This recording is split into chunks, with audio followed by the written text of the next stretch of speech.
much contradictory information, and it's very difficult to work out. This is the problem I'm facing. Exactly which way things should go. Well, I'm not convinced that the work is as urgent as this report suggests. So perhaps we should... Oh, come on. The building is practically falling down. Sorry, Lynn. I don't think Tan had finished. We'll get to you in a minute. Sorry. As I was saying, perhaps we should get a second opinion before we spend any money. Thank you, Tan. What's your opinion, Walter? Well, as far as I'm concerned, it's a question of safety. So I think we should go ahead. Are you suggesting that someone could get hurt? In my opinion, yes. If you ask me, there is a serious risk of an accident. And it's not a recent problem. Are you implying we should have done something earlier? Much earlier. It's a real concern. Hear, hear. In that case, I agree. We should do something now. I think so too. Thank you, Walter. Well, if there's no... Excuse me, Madam Chairperson. Yes, Barbara? What about the problem with parking? There were no places again this morning. Maybe if you got to work on time. All comments through the chair, if you don't mind, Walter. Parking isn't on the agenda for this meeting. Perhaps you could suggest it for our next meeting, Barbara. Well, if there's no more discussion, we'll put it to a vote. Hear, hear.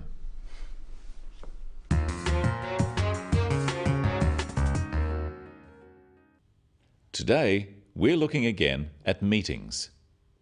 In meetings, especially formal meetings, it's important to keep the discussion relevant and to the point. So we're looking at some words and phrases that a chairperson might use to stop irrelevant discussion and interruptions. We're also looking at ways of stating an opinion and agreeing or disagreeing. First of all, notice how Tan states that he doesn't agree with the report. Well, I'm not convinced that the work is as urgent as this report suggests. Tan says, I'm not convinced. He means he disagrees with the report.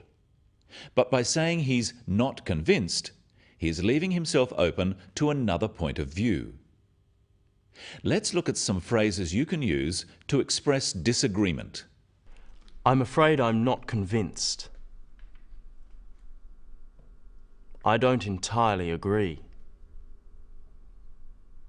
I'm not sure about that. I can't agree with you there. I don't think that's quite correct. Notice that all of these ways of disagreeing are polite. If you use stronger terms of disagreement, it can sound rude or argumentative. Well, I'm not convinced that the work is as urgent as this report suggests. So perhaps Don't be ridiculous. Excuse me? When disagreeing, the speaker normally also gives a reason for their opinion and may use an expression showing that it is their opinion. Listen to Walter. Well, as far as I'm concerned, it's a question of safety. So I think we should go ahead. Are you suggesting that someone could get hurt? In my opinion, yes. Let's practice some phrases you can use to introduce your opinion about something. In my opinion, as far as I'm concerned, if you asked me, the way I see it is this. And of course, you can simply state, I think, or I believe. Notice that Tan asks for clarification of the point Walter makes. He wants to make sure he understands what Walter is saying. Let's look at some ways of seeking clarification and checking understanding. Practice these with Tan. Are you suggesting that someone could get hurt? Are you saying that someone could get hurt? Do you mean someone could get hurt? Are you implying that someone could get hurt? One of the roles of the chairperson is to make sure everyone gets to have their say. All discussion should go through the chair. That is, people talk to the chairperson, not to each other directly. So the chairperson sometimes has to interrupt or stop someone from speaking. Well, let's see how Denise does this. Well, I'm not convinced that the work is as urgent as this report suggests. So perhaps Oh, we should... come on. The building is practically falling down. Sorry, Lynn. I don't think Tan had finished. We'll get to you in a minute. Sorry. By saying, "I don't think Tan had finished," Denise is politely telling Lynn that she shouldn't interrupt, and Lynn apologises. But what should you do if someone keeps trying to interrupt? So perhaps Oh, we should... come on. The building is practically falling down. Sorry, Lynn. I don't think Tan had finished. We'll get to you in a minute. Well, it's obvious with the evidence. Yes, but we do need to hear everyone's views on this. Let's just vote on it. All in good time, Lynn. Please, go on, Tan. Notice that the language the chairperson uses is always polite but firm. She uses sorry, thank you, and please as a way of respecting the other members of the committee, although she is in charge. On the other hand, there is a time factor. It may be necessary to cut people short. And furthermore, if we look more closely at the estimates, we can see... Excuse me. Sorry, Tan. Perhaps we should move on. I'm nearly finished. Yes, but we do have to keep an eye on the time. Perhaps we can come back to that point later. I think it's quite important. It is important, but I think it's more important we hear everyone's views on this. Barbara. There were two key phrases used to stop Tan from sending everyone to sleep. The first one, "perhaps we should move on," is phrased as a suggestion, but it is said in a firm way with a falling intonation at the end. Practice with me. Perhaps we should move on. This falling intonation makes it a more definite statement rather than a suggestion. The second one was put as a reason for moving on, that time is short.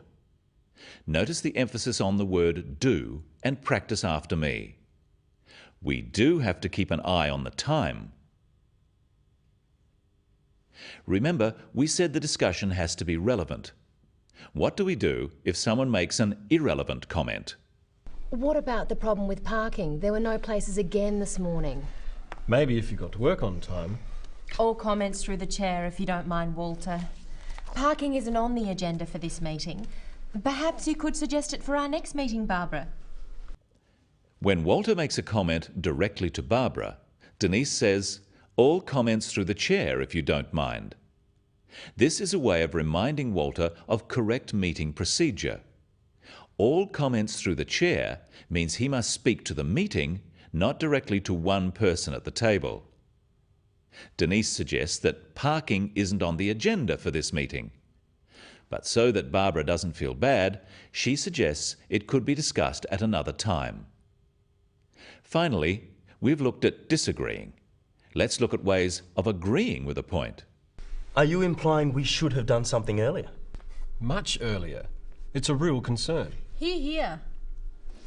In that case, I agree. We should do something now. I think so too. Agreeing is simpler than disagreeing, as you don't have to state a reason. Repeat these phrases after me. I agree. In that case, I agree. I'll go along with you. I couldn't agree more. That's right. I concur. Absolutely. Let's review some of the other important expressions we've looked at in today's episode. I'm afraid I'm not convinced. Are you suggesting that someone could get hurt? I can't quite agree with you there. As far as I'm concerned, it's a question of safety. Perhaps we should move on. We do have to keep an eye on the time. When giving opinions in a meeting, it's important to use phrases such as, "in my opinion," "from my point of view," or "I think," instead of just stating your opinions as facts. This is respectful of other people who may have different views. But when you strongly agree with something someone else says, you can say, "Hear, hear." That's all for today. See you next time on The Business of English.